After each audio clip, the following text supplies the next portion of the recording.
This fight is inevitable, a clash between two unified champions to determine the undisputed champion in the Super Bantamweight division. Marlon Tapales will either be a nightmare for Naoya Inoue or he will get devoured by the monster of Japan. Let's break it all down and make some predictions for the fight set to happen later this year.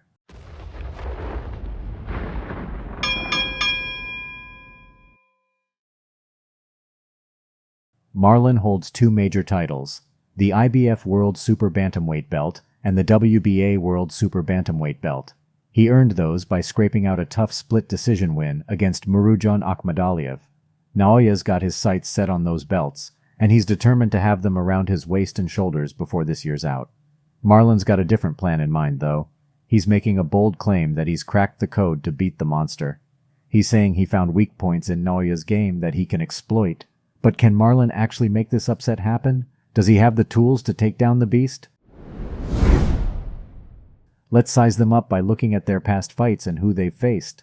Marlon's got an impressive 37 wins, almost half of them being knockouts.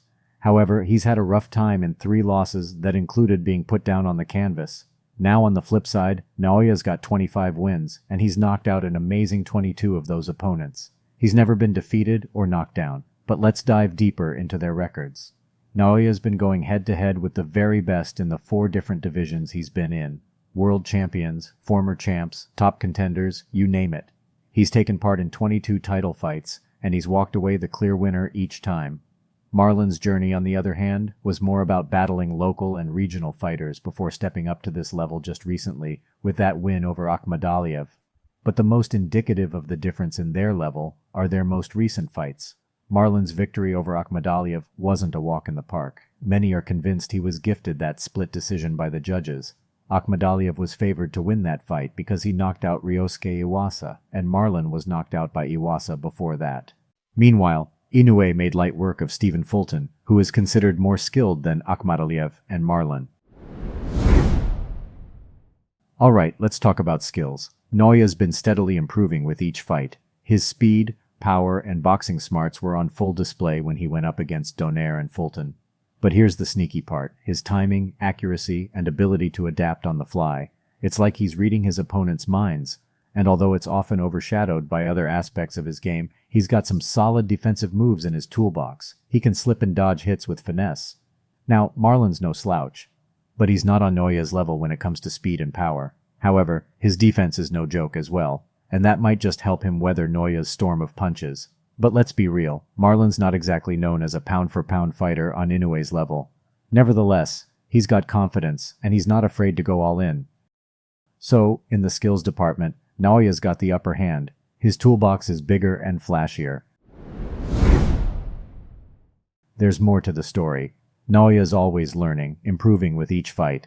Marlon's got heart, plain and simple. He's not the fastest or the hardest hitter, but he's got that never-give-up attitude. He's banking on going the distance, and surprising everyone with an unexpected win. But Inoue is hungry, and I mean really hungry. Long before this fight, he has already made up his mind to try and become a multiple-division undisputed champion. The momentum's on his side, and some folks even say destiny's on his side too. Marlon's got to bring everything he's got to turn the tide against this monster. His effort against Akhmadaliev simply won't be enough against Inoue.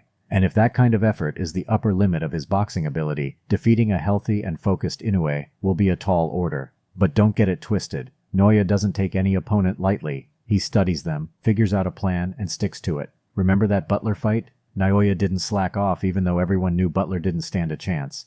He cut off the ring and got the job done. Marlon's camp might think Naoya is going to get cocky or slack off in training, but that's a slim chance. More likely, Naoya will be cooking up a way to crack Marlon's solid defense. Talking about firepower, Naoya's got a killer instinct. He's like a predator hunting his prey in the ring, and when he lands those big punches, it's game over. He's even willing to take a hit if it means he can set up his own knockout punch. Marlon says he's spotted Naoya's weak points. But here's what we think about that. Those weak points are actually calculated risks Naoya takes. He uses them to bait opponents. He'll take a punch to land one of his own. He did exactly that against Fulton, and it worked like a charm.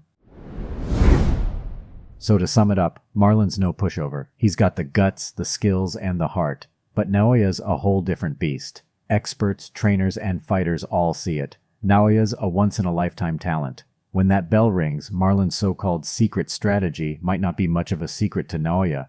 This monster's just too skilled and too sharp to fall for any tricks. So, while Marlon's talking a big game, our money's on Naoya Inoue. He's got the tools, the smarts, and the hunger. Unfortunately for Marlon, the monster will prevail yet again.